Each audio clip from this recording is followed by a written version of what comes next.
Hey, this is Alexi Lawless. There is nobody in U.S. soccer that is more important than the Cooligans. Yeah, baby, we're back. And I'm not screaming because we are honored right now. I mean, it's just we're honored. We're a little nervous, but because, again, we have been here in Dallas with FC Dallas.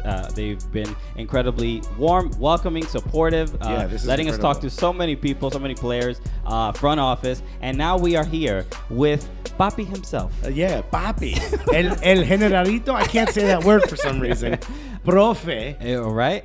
El Señor, your head coach of FC Dallas. Ladies and gentlemen, unless you're driving, put your hands together for the one, the only, Oscar Pareja. Oscar. El Generalito, where did you get from that with that? Where did you find that? Oh, online. It's on the internet. It's on the internet, baby. Yeah. Everyone's talking about it. Somebody spray painted it on the bathroom. You know what I mean? Everyone knows your nickname. How does it feel to have stepped into a team like FC Dallas that when you came, they were struggling, and now not only are they not struggling, they're having great seasons, but it seems like there's an entire system. There's a way for the youth to get into the game. Players leave, and you can plug in new players. How does it feel to have something that is like that you've completely built, that you've helped build? Right. Well, I've been honored to be part of this club for many years. I thought the key was the belonging that we all have here. Since I played myself here for 9 years, and obviously that was the start on a good thing here for me, and then also follow with a good career with the academy and all those things. So knowing the club and having that belonging for all of us, I think it helps just to get the things together and sync them up. When it comes to the culture of FC Dallas, because all the players here have constantly talked about how it very much feels like a family, right? The young players they get opportunities, they get real shots to impress impress you. What does it? Is it something new for you, like that's something that you got to create on your own, or is it something that growing up in Colombia and you were able to bring things that you learned there and try to bring that to like American soccer culture? Right, I thought it's that one. We grew up in a system where you start from the minor divisions, we call them there, the academy in the early ages. So you start just coming up and having always that aim to be part of the first team and make your living out of the game. It was big in our countries.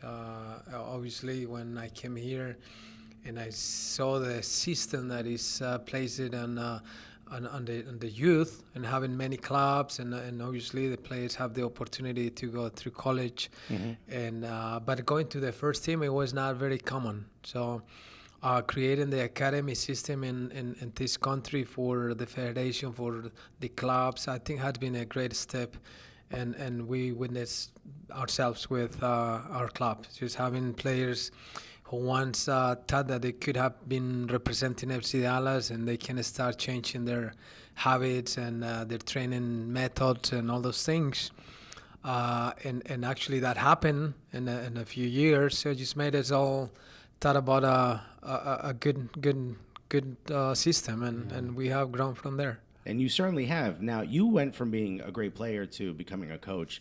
And even if it's just rumors, and I'm not asking you the question, but even the thought that your name is even being mentioned with national team, how does that feel for you to have gone from playing to now coaching and seeing that everyone we've spoken to, from security guards to janitors to players, loves you and respects everything you do? How does it feel to have gone from a player who's very, very good to now a coach who is beloved? Well, and I want to say this from the bottom of my heart. I think it's a product to that all of us are part of. We have to step on the line, and we have to be in the sideline of the game days and make decisions and coach them and have many decisions involved in the process. But at the end, this is a job that has been done for many. Just running a club, for the president, for the owners, for the people who is helping us in the small details, the people who works with the academy, the coaches that made us all grow, the players who make me understand the game better and better.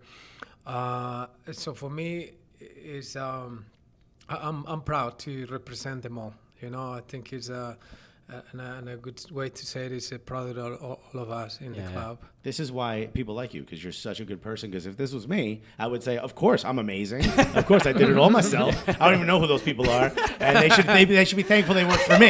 You know, you can tell you're a good person.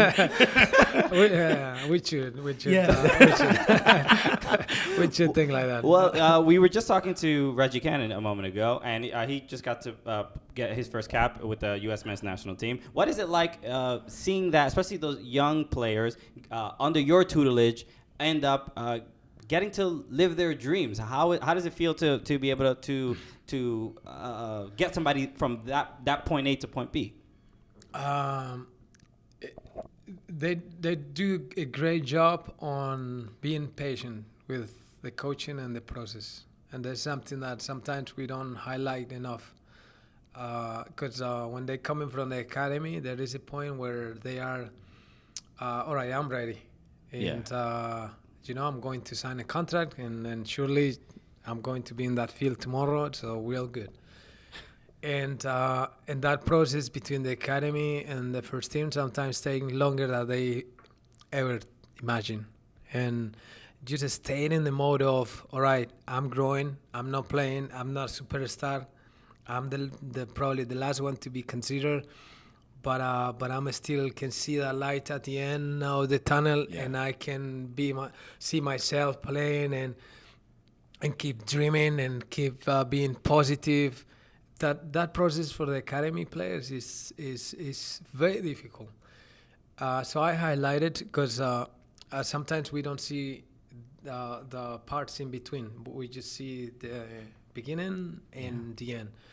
But all what they have done to get where they are, and it's a good example of Reggie that last year he played 0 minutes. Mm-hmm. Yeah. I think it's 0 or 1, maybe. Sure. Yeah. Nothing else. And then You better be grateful for that one. Yeah. right. You were like, it was long for us. Right. We didn't know what you were going to do out there, bro. And keep believing that the time will come. And to wait it out. Exactly. And earn it. And be available just to sustain not just the dream, but the level and the training. So the game is not pushing you off the track, Right. They do a great job on that part, and that's part of their growing. That's incredible. Is this how you speak in the locker room as well? Because you have like a very calming effect. And I picture coaches as like yelling and you get over. I think that's how I am when I'm ordering a sandwich. Never mind coaching. Is this how you are? Because you have this ability to like, I feel like I could go out there and play. You're probably looking at me like, yeah, it ain't gonna happen. How long would it take, do you think, for us to turn pro in this academy system? You want to play tomorrow? Yeah, I don't think you want to make the playoffs. You don't want me out there. How good is the physio? How good's the doctor? Be fine. No, I think with transparency that we all should be here. Yeah. And we always demand them to be transparent, and we don't need to pretend. So we are where we are, and sometimes we're not going to be loved, and some other times we'll be like it more than others. But your question is that I'm like that. I don't see myself being different. Well, the one last thing I wanted to ask you about, I know you got to run. Being here for the Soccer Hall of Fame, there's a lot more media, a lot more people watching FC Dallas train. I know there were people talking about how they were very impressed with how FC Dallas runs their training. It's a very 100% bilingual experience, right? To see that, and it's an interesting thing. We were talking to Ryan about how, as an American guy, does not speak Spanish super well. He's been learning. He told us a couple words that he learned. Most bad words. You're like an underground Rosetta Stone program.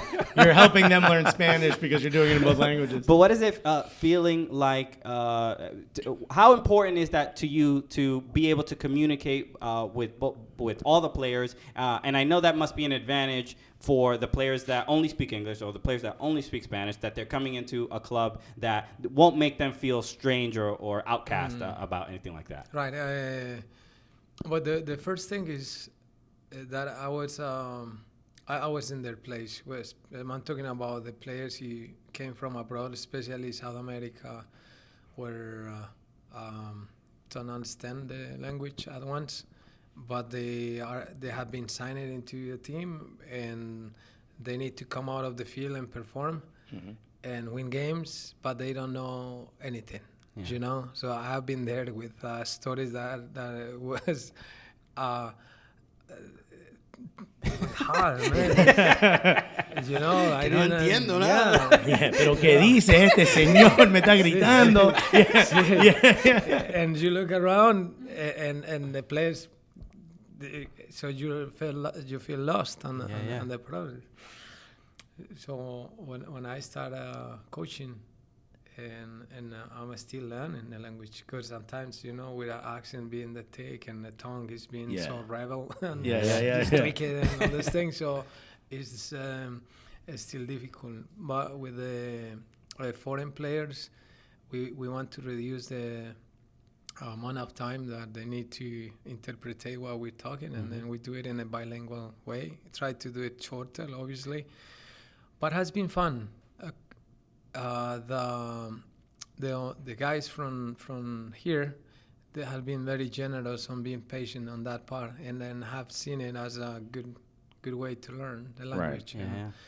And then I think we all now behave in that manner of diversity, and I can see English speakers talking in Spanish to the other ones, or maybe explaining them in Spanish. It is amazing. That's great. Right. Or I can see the guys who are coming who are understanding much more the English. So we're trying to reduce that gap, trying to use it as a part of our, I'm going to say, the richness of the country, which is being diverse and being able to communicate in two languages or more, because we have, I don't know if you know, but we have 14 nationalities, different nationalities. The United Nations over 14. here. 14. So, we have 14 players who are born in a different countries. Not the same. Not two Argentinians, not two French. One French, one Argentinian. One 14 different nations. It's incredible. That's wild. It's incredible. And I said, you all have to come out to the field with the same goal. Just one idea. One idea, one objective, one for all. And we all have to agree on it. And it does not matter when they jump in the field if you score a goal in English or in Spanish or in French. And they have been able to do it. This is credit for that group of players. It's great. And Which we by the all way, growing. Yeah. We grow. You know, we all speaking a little bit better every day. We understand them much more. And I know the players from America, they understand that we respect the culture, and then the primary language here is English, and we try to do it in English because this is their country. Right. It seems like something from the top down, because we spoke to Dan Hunt, and he was talking about how important diversity was for him, and it's something the players talk about how important it is. And now hearing it from you, and especially in the tone in which you're speaking it seems like it's something that it's not just something you write on the board. It's not just something that you say for when people walk in, they feel comfortable. It's every day. It's something that's practiced here. It's like everyone is made to feel welcome. Everyone is made to feel part of a team, which isn't common. Most teams, it is a bit of more like of a pressure cooker. Mm-hmm. You need to find what we're doing. We don't have to bring you up, but you guys are doing that for them. Right.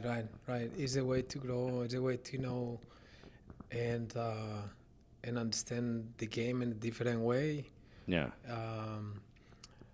I say to the players, my first year as a professional player was 32 years ago. Before that, I competed maybe, I want to say 7 years more. So I would say 37 years. I have been in the competition mode. And I don't remember a day that is not like that. So when do you relax? No. Geez, 37 years of competition. Right, there's a competition mode all the time. But what I try to tell them and tell you is that all what I have learned has been through the game.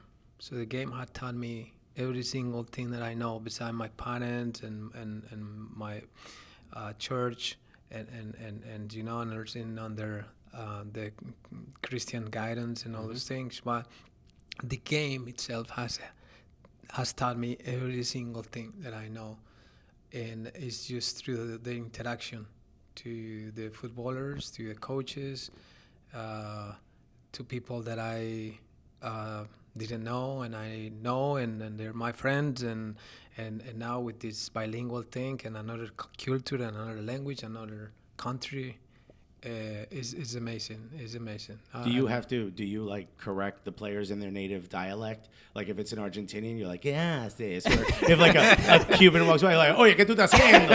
Pero ¿qué es eso? Nadie hace. Do you do it? Do you also break it down that way? They do it. They do it themselves. Among them, they do it. You say it, and they're like, yeah, we'll tell the Argentinian what you mean. That's the next level. Yeah. I just keep the basics. They go to the details. That is awesome.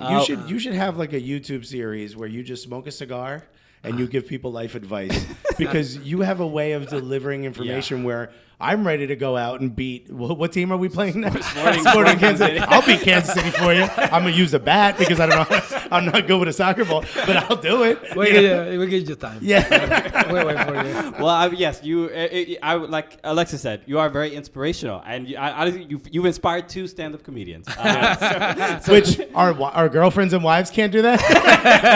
Piling up bills don't do that, and you in 5 minutes were able to do that. So, Profe, thank you so much for taking the time to talk to us. It's been an absolute honor. Thank you so much. Awesome. I was waiting there 2 days for you because I was there in the door. Say, what they laughing at?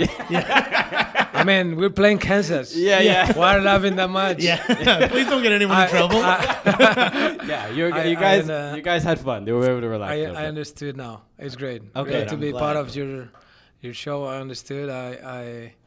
I think it's a great time for us to relax a little bit with the players. So I appreciate that from you too. Happy to do it.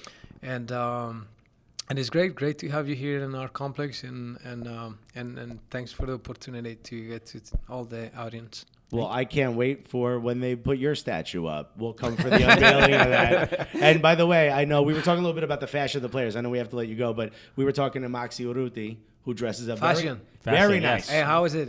Well, we said, do you know what cargo shorts are? Huh. You know the shorts, los pantalones cortos, they're like con son los muy bolsillos, grandes y tiene los bolsillos grandes al lado. Sí. Like nobody, that's not fashion. Yeah, That's very that doesn't look good. Maxi would never. Pero ¿quién fue? But we said if they win MLS Cup, he has to wear those at the ceremony. And he said yes. He said he's going to do it. So I'm trying to tell you because now he can't get away from it. No, once I just Profe thought for a knows. second and I do it too. Yeah, okay. Everybody wears cargo shorts. The entire team. Profe, thank you so much. Esto fue un honor. That's great. Okay. Awesome. Thank you so much, guys.